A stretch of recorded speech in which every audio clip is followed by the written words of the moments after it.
প্রিয় শিক্ষার্থীবৃন্দু, essential study এর পক্ষ থেকে আমি আজানুর রহমান নীরব তোমাদেরকে জানাই স্বাগতম। আজকের এই ক্লাসে আমি তোমাদের সাথে তোমাদের ইংরাজি বইয়ের চ্যাপ্টার 4.1.1 নিয়ে আলোচনা করব। 4 পয়েন্টের টাইটেলটা হচ্ছে টোনস ইন স্টেটমেন্ট। স্টেটমেন্ট মানে বিবৃতি বা কথা। কথার যে ধরন রয়েছে, টোন মানে সুর, কিন্তু এখানে বোঝানো হচ্ছে কথার মধ্যে বিভিন্ন অঙ্গভঙ্গি, বিভিন্ন ধরন হয়ে থাকে, সেটা এখানে আমরা আইডেন্টিফাই করার চেষ্টা করব। তো দেখো, এখানে 4.1.1-এ বলা হচ্ছে রিড দ্য ফলোয়িং স্টেটমেন্টস। এখানে কয়েকটা স্টেটমেন্ট রয়েছে, এগুলা পড়তে বলা হচ্ছে।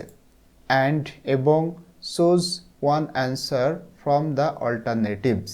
এবং এখানে অল্টারনেটিভস মানে একাধিক অপশন রয়েছে, এর মধ্যে তোমাদের একটি অপশন পছন্দ করতে বলা হচ্ছে। এবং যেই অপশনটা যেটা match your feelings or emotions, যেটা তোমার ফিলিংস অর্থাৎ অনুভূতি এবং ইমোশনস এবং আবেগ, অনুভূতি অথবা আবেগের সাথে যেটার মিল রয়েছে সেটা তোমাদের পছন্দ করতে বলা হচ্ছে।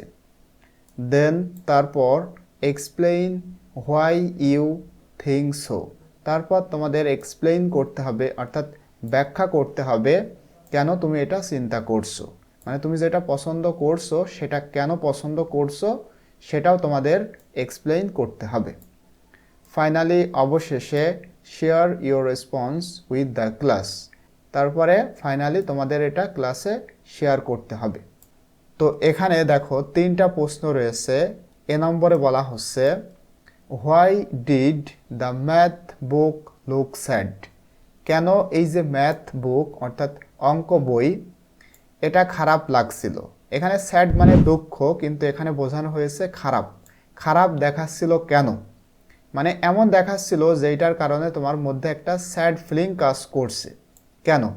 বিকজ, কারণ it had too many problems, কারণ এতে অনেক সমস্যা রয়েছে। তো এই যে 2টা সেন্টেন্স, এরপরে বলা হচ্ছে do the sentences make you.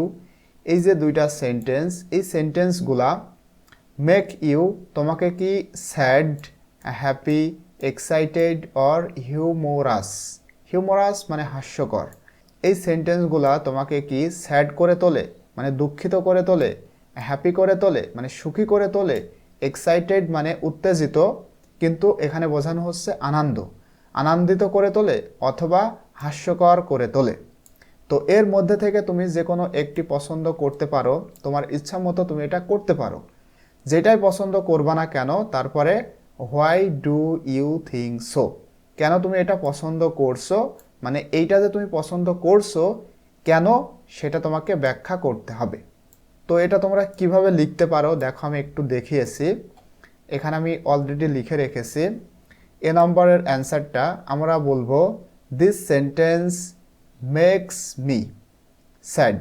এই যে সেন্টেন্স আছে, এখানে তুমি সেন্টেন্স লিখতে পারো, সেন্টেন্স এখানে make. This sentences make me sad. এই সেন্টেন্স 2টা আমাকে দুঃখিত করে তোলে। এবারে আমরা কেন এটা পছন্দ করলাম দেখো, বিকজ, কারণ I think this is a problem in math practice where we face many problems. কারণ কি, কারণ আমি মনে করি এটি মূলত একটি সমস্যা যখন আমরা ম্যাথ প্র্যাকটিস করি, এবং সেই সময় where we face many problems, আমরা অনেক সমস্যার সম্মুখীন হই, যার কারণে অঙ্ক বইটা আমার কাছে স্যাড মনে হচ্ছে। তাহলে তোমরা এটা লিখতে পারো। তোমরা এখানে যে অপশনগুলো রয়েছে এর মধ্যে অন্য যে কোনো একটি অপশন পছন্দ করতে পারো। যেটাই পছন্দ করবা না কেন, তোমাদেরকে বলতে হবে তুমি কেন এটা পছন্দ করলে। এরপরে দেখো বিতে বলা হচ্ছে earth is mainly covered by water. Earth মানে কি, পৃথিবী। পৃথিবী মূলত, মেইনলি মানে মূলত, কভার্ড বাই ওয়াটার পানি দ্বারা আবৃত। About 70% of the planets, planets মানে গ্রহ, আমাদের এই পৃথিবীকে বোঝানো হচ্ছে। প্রায় 70% of the planet surface is ocean. এই যে পৃথিবী, এই পৃথিবীর প্রায় 70 ভাগই পানি, মানে সাগর আর সাগর। Do the statements make you sad, happy, curious, curious মানে কৌতূহলী, হিউমোরাস মানে হাস্যকর, অর গিভ ইউ ইনফরমেশন। এই যে স্টেটমেন্ট এখানে দেওয়া হলো, এই স্টেটমেন্টগুলো কি তোমাকে স্যাড করে তোলে, নাকি হ্যাপি করে তোলে, নাকি কিউরিয়াস করে তোলে মানে কৌতূহলী করে তোলে, নাকি হাস্যকর করে তোলে, অথবা গিভ ইউ ইনফরমেশন নাকি তোমাকে তথ্য প্রদান করে? তো তুমি যেটাই পছন্দ করবে, why do you think so, কেন তুমি এটা পছন্দ করলে সেটা তোমাকে বলতে হবে। থিঙ্ক মানে চিন্তা করা, মানে কেন তুমি এটা চিন্তা করলে যে তোমাকে এটা করে তোলে, সেটাই তোমাকে ব্যাখ্যা করে বলতে হবে। তো এখানে আমরা কি লিখতে পারি দেখো, বি নম্বরের অ্যান্সারটা, দিস স্টেটমেন্ট ইজ ইনফরমেটিভ।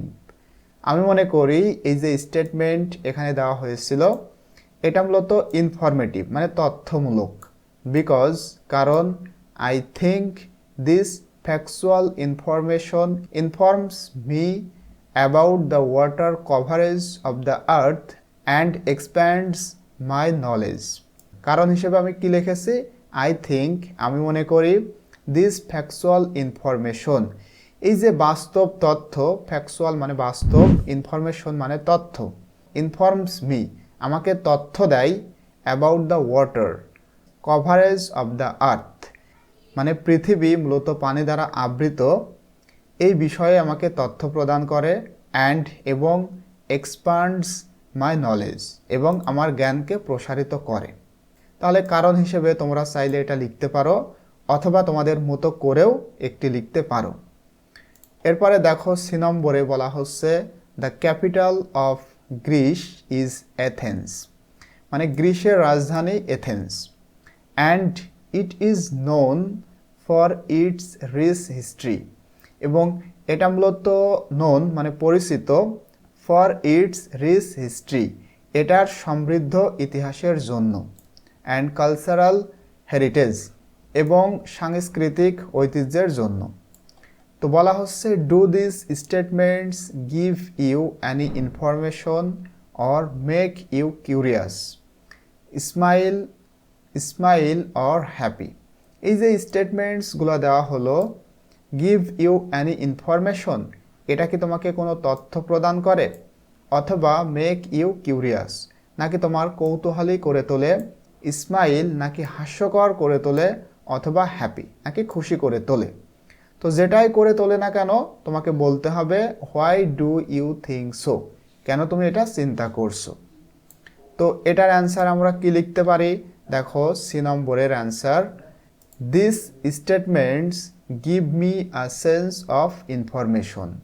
এই যে স্টেটমেন্টসগুলা give me a sense of information আমাকে কি করে, তথ্যের অনুভূতি জাগায়। তো এটা আমি একটু সুন্দর করে লিখেছি, যার কারণে সেন্স অফ ইনফরমেশন দিয়েছি, মানে তথ্যের অনুভূতি সৃষ্টি করে।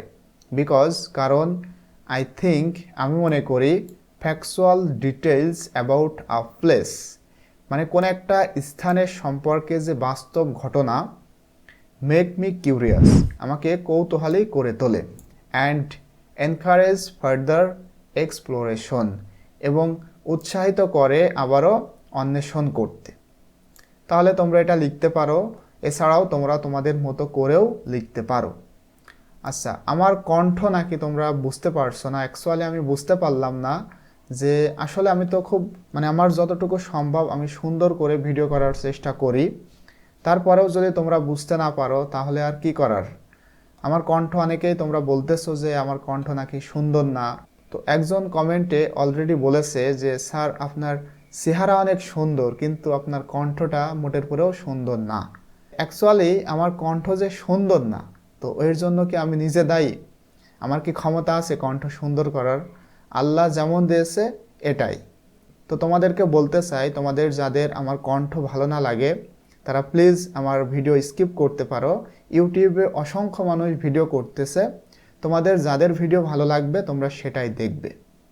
তো ঠিক আছে, আজকের ভিডিওটি এই পর্যন্তই। ইনশাল্লাহ নেক্সট ভিডিও তোমাদের সাথে আমি 4.2.1 শেয়ার করব।